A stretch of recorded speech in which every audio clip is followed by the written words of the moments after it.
Good morning students. आज हम वितान में चैप्टर फर्स्ट स्टार्ट कर रहे हैं, जिसका नाम है भारतीय गायिकाओं में बेजोड़ लता मंगेशकर, जिसके लेखककार हैं कुमार गंधर्व। आइए हम कुमार गंधर्व के बारे में जानें। पद्म विभूषण, कालिदास सम्मान जैसे प्रतिष्ठित सम्मानों से सम्मानित पंडित कुमार गंधर्व का जन्म सन 1924 ईस्वी में सुलेभावी जिला बेलगाम कर्नाटक में हुआ था।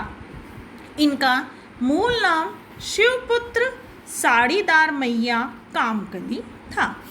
10 वर्ष की उम्र से गायकी की मंचीय प्रस्तुति करने वाले कुमार गंधर्व के संगीत की मुख्य विशेषता मालवा लोक की धुनों में सुनी जा सकती है या उनके संगीत में देखी जा सकती है, जिसका अद्भुत नमूना कबीर के पदों का उनके द्वारा गायन है। लोक में रचे बसे पदों का संग्रह कर और उन्हें स्वरों में बांधकर अंतर्राष्ट्रीय पहचान देने वाले कुमार गंधर्व कई पदों से सम्मानित हुए हैं। सन 1992 में इनका स्वर्गवास हो गया। आइए हम जानें कि लता मंगेशकर द्वारा गायिका में बेजोड़ लता मंगेशकर के द्वारा इस पाठ के माध्यम से कवि क्या कहना चाहते हैं।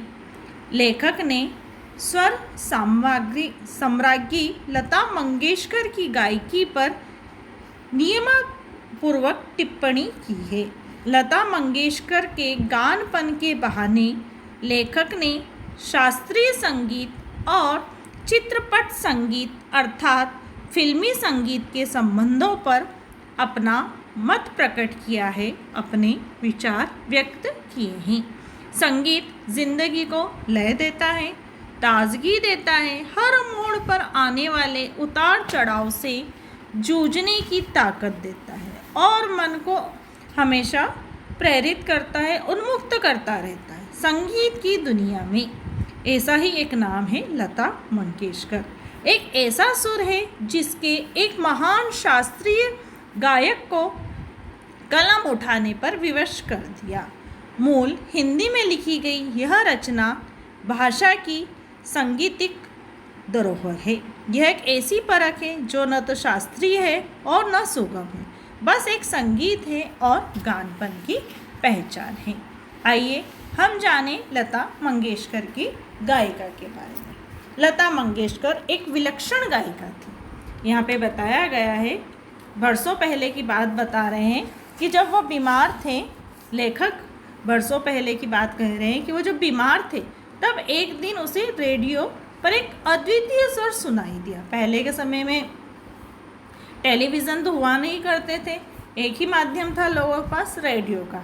वह एक दिन ऐसे ही अपने घर पर थे और बीमार दशा में थे, तो एक दिन उन्होंने क्या सुना, एक रेडियो पर एक अद्वितीय आवाज़ सुनी। अद्वितीय आवाज़ यानी किसी की ऐसी और कोई होगी ही नहीं। यह स्वर उनके अंतर्मन को छू गया। गाना समाप्त होने पर गायिका का नाम लता मंगेशकर बताया गया। नाम सुनकर वह हैरान हो गए। लेखक को प्रसिद्ध गायक दीनानाथ मंगेशकर की अजब गायकी का दूसरा रूप उनकी बेटी की कोमल आवाज़ में सुनने को मिला। यह शायद बरसात फिल्म से पहले का गाना था। लता से पहले प्रसिद्ध गायिका नूरजहां का चित्रपट संगीत में अपना दबदबा था। सभी जानते हैं नूरजहां को, एक फिल्मी अभिनेत्री रही है ये, और इन्होंने कई किरदार निभाए हैं और कई बार गीत भी गाए हैं। परंतु लता उससे भी आगे निकल गई। कला के क्षेत्र में ऐसे चमत्कार बहुत ही कम होते हैं। जैसे प्रसिद्ध सितार वादक विलायत खां अपने सितार वादक पिता की तुलना में बहुत आगे निकल गए। यहाँ पर एक सितार वादक की बात कही गई है, विलायत खां की। लेखक का मानना था कि लता के बराबर की गायिका कोई नहीं है। लता ने चित्रपट संगीत को अत्यधिक लोकप्रिय बनाया है। आज बच्चों के गाने का स्वर बदल गया है। यह सब लता के कारण संभव हुआ है। चित्रपट संगीत के विविध प्रकारों को आम आदमी समझने लगा है तथा गुनगुनाने लगा है। लता ने नई पीढ़ी के संगीत को संस्कारित किया है तथा आम आदमी में संगीत विषयक अभिरुचि पैदा करने में योगदान दिया है। आप लोगों ने देखा होगा, पहले सिर्फ शास्त्रीय संगीत चलता था, हर किसी के समझ में नहीं आता था, जो इसे जानता था वही समझ पाता था। लेकिन लता मंगेशकर ने चित्रपट के माध्यम से कई सारे गीतों की पहचान दी है और लोगों को समझने का तरीका दिया है। लता के स्वर में गानपन। शास्त्रीय गान और लता के गान में से लोग लता के गानों को अधिक महत्व देते थे। जैसे मैंने बताया, शास्त्रीय संगीत जो होता है, आप सभी जानते होंगे शास्त्रीय संगीत के बारे में, लंबा लंबा सा उसमें राग लिया जाता है ना।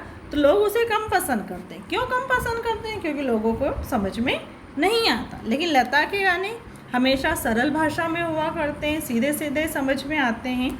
इस वजह से लता के गानों को अधिक पसंद करते हैं। इसका कारण लता का गानपन, उनका सुरीलापन एवं मस्त करने वाला स्वर है। श्रोता को रागों से नहीं, सुमधुर गानपन से मतलब होता है। आप लोगों ने देखा होगा कि जो बड़े बड़े गायक होते हैं वही उनके राग देखते हैं कि उन्होंने कैसा राग उठाया है, कैसे उसको बनाया है, कहाँ उठाया, कहाँ गिराया, कहाँ दबाया। लेकिन जो श्रोतागण होते हैं, सुनने वाले जो लोग होते हैं, उन्हें इससे मतलब नहीं होता। बस गाना कैसा होना चाहिए, मधुर होना चाहिए, समझ में आना चाहिए। यह गानपन लता के स्वरों में 100% है। यह लता की लोकप्रियता का मुख्य मर्म भी है। आगे बताया गया है लता तथा नूरजहाँ की गायिका में अंतर। लता की गायिका में और नूरजहाँ की गायिका में क्या अंतर है, हम आइए वो जानें। नूरजहाँ की गायिका में जहाँ एक मादक, उन्माद, नशीली ऊंची तान होती थी, वहीं लता के स्वर में एक निर्मलता होती थी। आपने कभी नूरजहाँ का नाम सुना होगा तो आप देखना कि नूरजहाँ की जो गायन की कला होती थी ना, एक उसमें ऊंचा सा तान होता था, ऊंचा स्वर होता था। और जो लता का गाना है उसमें एक निर्मलता दिखती थी, कोमलता, उनकी आवाज़ में कोमलता व्यक्त होती थी, मुक्तता का संगम है, मानो उनका निजी जीवन उनके स्वर में झलक उठा हो। यह अलग बात है कि संगीत दिग्दर्शकों ने उनकी इस कला का भरपूर उपयोग नहीं किया। लता के गाने में एक प्रकार का नादमय उच्चार है। उनके गीत के 2 शब्दों का अंतर स्वरों के अलापों से भरा जा सकता है। ऐसा लगता है मानो दोनों शब्द एक दूसरे में विलीन हो गए। लता की यही विशेषता अनुपम है। लोग कहते हैं कि लता ने करुण रस के गाने बहुत अच्छे गाए हैं। लेखक का इस मत इसके विपरीत है। उनके अनुसार लता ने मुग्ध श्रृंगार के गाने मध्य और ध्रुवीलत्य में बहुत अच्छे गाए। लेखक का मानना है संगीत दिग्दर्शकों ने उनसे ऊंची पट्टी में गवाकर उनके साथ अन्याय किया है। यहाँ पर बताया गया है कि लेखक की का जो गाना है, जैसे शास्त्रीय गायिका थी वो, जैसे मैंने बताया, गायन के कुछ निर्धारित नियम होते हैं, उनके अंदर ही गाया बजाया जाता है, जिसमें ध्रुपद, धमार आदि शास्त्रीय गायिका अंतर्गत आती है। भैरवी थाट आता है जिसमें राग होता है, सारी चीज़ें आती है। वो सब क्या कहलाता है? इनका शास्त्रीय संगीत कहलाता है। लेकिन लता ने तो स्वर कोमल गीतों में गाए हैं, है ना। कभी भी गानपन जो उनका ऐसा अंदाज था कि एक आदमी को क्या कर, हर कोई आदमी उनके गाने सुन के, आज भी हर कोई व्यक्ति उनके गाने सुनकर भाव विभोर हो उठता है। जैसा यहाँ पर बताया कि जो नूरजहाँ थी, उनका जो गाना था उसमें एक नशीली ऊंची तान हुआ करती थी, है ना। उससे उनके गानों को सब सुनना पसंद करते थे, लेकिन उन पर कोई भी भाव विभोर नहीं हो उठता था। लेकिन जो लता मंगेशकर थी, उनकी गायिका जो थी वो कैसी थी? नादमय उच्चार की थी। आगे इसमें बताया गया है कि जो वहाँ के दिग्दर्शक थे, जो गायक लोग थे, उन्होंने क्या किया? इनके गानों में ऊंची पट्टी में गीत गवाए हैं, मतलब कि स्वरों का प्रयोग करवाते हुए उन्होंने अपने अनुसार गीत गवाए हैं। यहाँ पर ये भी बताया गया है कि लता ने करुण रस के भी गाने गाए हैं, और कुछ गायक बोल रहे हैं कि उन्होंने यहाँ पर श्रृंगार रस के भी गाए। करुण रस यानी जो दुख भरे नगमे होते हैं, और श्रृंगार रस मतलब जिससे खुशी मिलती है जिन गानों को सुनकर, वह श्रृंगारपरक गाने होते हैं।